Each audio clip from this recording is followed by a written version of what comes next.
Define tus miedos, no tus metas. Y por supuesto que definir tus metas es importante hasta cierto punto. Y por mucho tiempo yo pensé que era lo más importante. Todo el mundo nos dice que entre más específico seas con la manera en la que defines y desmenuzas tus proyectos, tus metas, entonces más fácil es que las alcances, que las logres. Lo que casi nadie dice o entiende, y yo por mucho tiempo pensé que lo más importante era definir tus metas, lo que casi nadie sabe es que ya se ha demostrado en varios estudios que la razón principal por la cual la mayoría de las personas no cumplen sus metas no es porque no las definieron correctamente, tampoco es porque no estaban lo suficientemente motivados para perseguir sus metas, sino por el miedo que tenían a todo lo que podía pasar si las cosas salían mal, y también todo el miedo que podía pasar si las cosas salían bien.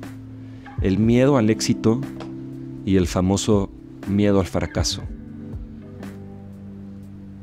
Eso es lo principal. Esas son las principales razones por las cuales personas como tú y como yo no toman acción para cambiar su vida, para perseguir sus sueños, para que pase lo que quieren que pase, para convertirse en el tipo de persona que quieren ser, o simplemente para expresarse más, para explorar más su creatividad, para vivir un poco mejor. Hay muchas cosas que queremos cambiar, muchas cosas que queremos hacer, muchas cosas que queremos experimentar. Y el principal problema no es que no sepamos cuáles son esas cosas, no es que no las podamos definir con claridad, y tampoco es que no tengamos ni el talento, ni el tiempo, ni los recursos, ni la inspiración necesaria para hacerlas. Es que tenemos miedo. Es que el miedo también no es algo sólido que esté en la mesa y lo podemos ver claramente. Es algo que va más allá de nuestra comprensión. Muchas veces es simplemente algo así como un mecanismo de defensa, una reacción emocional a que no tenemos control, a que hay muchas cosas que son desconocidas para nosotros. El futuro es incierto, por más que podamos diseñarlo y por más que podamos planear cosas. Entonces lo desconocido nos causa pavor. Y por eso muchas veces no sabemos ni siquiera a qué le tenemos miedo. Y no sabemos si ese miedo realmente es objetivo. Le tenemos miedo a algo que realmente puede pasar. Y entonces es un miedo consciente que viene de querer prevenir el peligro en potencia. O es un miedo inventado. Entonces todavía peor si no estoy tomando acción. O si no estoy tomando una decisión importante en mi vida, porque le estoy haciendo caso a un miedo inventado. Entonces, por eso creo que es muy importante este concepto de definir tus miedos, no tus metas. Y esto lo escuché por primera vez cuando leí un libro que se llama La semana laboral de 4 horas, de un autor que se llama Tim Ferriss. Este libro salió en 2007, más o menos, si no me equivoco. Llegó a mi vida por ahí de 2009, 2010, y ahí fue cuando escuché por primera vez este concepto de definir tus miedos. Pero después Tim Ferriss, 10 años después, en 2017, sacó una plática TED que hasta la fecha le sigue yendo muy bien, ya tiene 4,5 millones de visualizaciones. Y el mismo Tim Ferriss hasta la fecha sigue diciendo que el ejercicio de definir sus miedos es el ejercicio más importante que hace. Punto final. No hay ningún ejercicio más importante para Tim Ferriss que el de definir tus miedos, y él dice que lo hace por lo menos una vez cada 3 meses. Entonces, si no sabes quién es Tim Ferriss, te quiero platicar un poquito, porque de ahí él fue el que popularizó todo este pensamiento que te quiero simplificar y te quiero compartir muy rápidamente. Pero bueno, Tim Ferriss ha sido reconocido como una de las personas más innovadoras en negocios Es inversionista y asesor en etapas tempranas en empresas como grandes empresas, Uber, Facebook, Twitter, Shopify, Duolingo, Alibaba y otras 50 compañías o más. Es autor de 5 libros que llegaron todos al número 1 en las listas principales de ventas de libros en Estados Unidos. Sus libros son La semana laboral de 4 horas, El cuerpo de 4 horas, El chef de 4 horas, otro que se llama Herramientas de Titanes y Tribu de Mentores. Muchos medios lo llaman el Oprah del audio, porque su podcast es uno de los más importantes del mundo. El programa de Tim Ferriss, el show de Tim Ferriss, que ya supera los 200 millones de descargas y fue elegido durante 3 años consecutivos entre lo mejor de la plataforma de podcasts de Apple. En fin, Tim Ferriss dice que este es el ejercicio más importante y que más ha contribuido a todo su éxito, y dice que es mucho más importante definir nuestros miedos que nuestras metas, porque en la capacidad en la que podemos gestionar nuestras emociones relacionadas al miedo y en la capacidad en la que podemos ver la foto completa del miedo y no perdernos en ni siquiera saber qué tan grande es el miedo. En cuanto empezamos a conocer más el miedo mismo va perdiendo fuerza, porque parte de lo que genera el miedo es que es desconocido.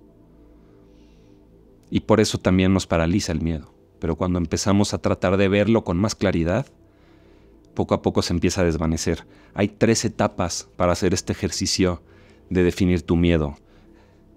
La principal es definir. Etapa 1, definir. Etapa 2, prevenir. Y etapa 3, reparar. Y así es como más o menos lo veo yo. Que en realidad hay muchas maneras de complicarlo o volverlo más complejo, pero a mí me gusta mucho simplificar las cosas, hacerlas lo más fácil que se pueda hacer, y lo único que tienes que hacer es agarrar una hoja, un lápiz, una pluma y empezar a definir, empezar a escribir. Y estás respondiendo a una pregunta esencial que es: ¿qué es lo peor que puede pasar? Para empezar tienes que anotar cuál es el problema, cuál es la decisión que tienes que tomar. ¿Dejo mi trabajo o no dejo mi trabajo? ¿Le pido que sea mi novia o no le pido que sea mi novia? ¿Le pido que se case conmigo? ¿O me divorcio o no me divorcio? ¿O me asocio con esta persona o no me asocio con esta persona? Cualquier gran decisión que tengas que tomar en tu vida que te genere confusión, que no estés completamente seguro de si hacer o no hacer. Para empezar, hay que partir de un entendimiento que yo agarré prestado de Jodorowsky. Jodorowsky dice que si estás entre 2 caminos, hacer y no hacer, el 90% de las veces es mejor hacer. Porque si fracasas, por lo menos te queda la experiencia, por lo menos te queda el aprendizaje. Hay muchas personas que se quedan mucho tiempo en el no hacer y que su principal decisión a todas las oportunidades en potencia de la vida es no. No abro ventanas, no abro puertas, no tomo nuevos caminos, si no estoy completamente seguro y bajo control de todo lo que vaya a pasar. Entonces estás cada vez más en un estado de letargia y de pasividad.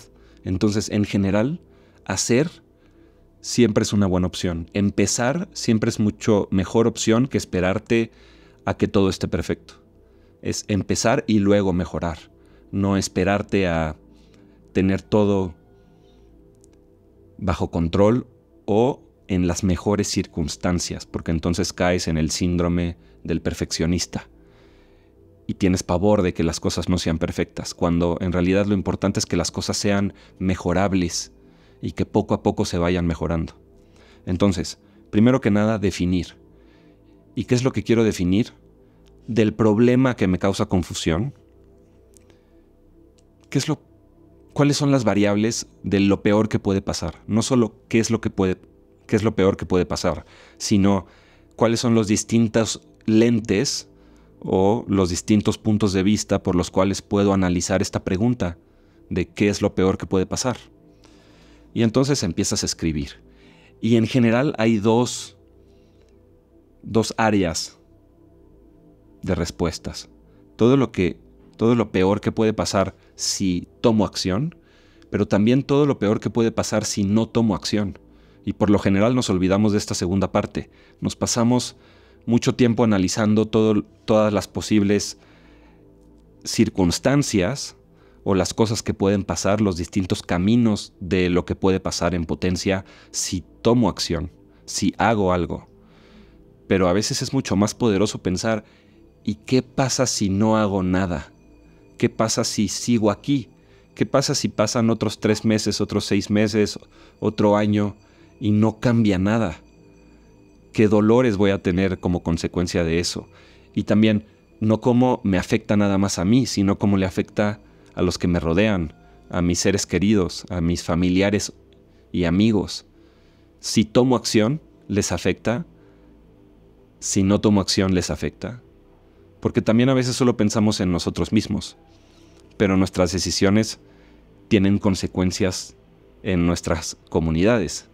Entonces, en general, esos son los ángulos por los cuales hay que analizar esta primera etapa de definir qué es lo peor que puede pasar, cuáles son las diferentes áreas por las cuales puedo analizar lo peor que puede pasar. Y no solo es lo peor que puede pasar si acciono, sino lo peor que puede pasar si no acciono. De qué manera me afecta a mí y de qué manera le afecta a los demás. Después de definir lo más que puedas, pasas a la segunda etapa, que es la de prevenir. ¿Qué es lo que puedo hacer para evitar que pase, básicamente? Entonces, empiezas a hacer listas hasta que ya no puedas escribir una cosa más. Empiezas a definir dependiendo de las cosas, las peores cosas que pueden pasar. Entonces puedes, por ejemplo, circular la peor cosa que puede pasar. Y después, lo primero que se te viene a la mente de cómo lo puedes prevenir, lo anotas 1, luego anotas 2, luego anotas 3. Tal vez ni siquiera te das cuenta y ya tienes 10 distintas cosas que puedes hacer para que eso no pase, para evitar que pase. Y eso es la segunda etapa. Puede ser muy corto, pero puede ser muy largo, dependiendo de qué tantas cosas se te vengan a la mente. Y después te das cuenta que en realidad hay mucho que puedes hacer para evitar que pasen cosas que no quieres que pasen. Y eso te empieza a motivar, te empieza a cambiar la percepción sobre qué tan inclinado estás hacia hacer o no hacer, tomar acción o no tomar acción. Y la tercera etapa es la de reparar. Básicamente tenemos que responder a la pregunta, si es inevitable que esto pase, que esta consecuencia negativa o que esto que puede ser muy malo para mí llegue a pasar, si es completamente inevitable y pasa, entonces ¿cómo lo reparo? Y en general hay 2 maneras de pensar en esto. Lo primero que se nos ocurre es ¿cómo hago que todo vuelva a la normalidad? Y esta es la estrategia de reordenar. ¿Cómo puedo reordenar la realidad para que se solucione este problema o para que se elimine este dolor y todo vuelva a la normalidad? Pero muchas veces, para reparar algo, no lo tienes que reordenar. Está la otra estrategia, que es la de adaptarte. Tal vez no reordenas las cosas, pero algo puedes cambiar tú de manera interna. Puedes aprender, puedes mejorar, puedes volverte más fuerte, puedes cambiar tus prioridades. Y esa es la estrategia de adaptarte.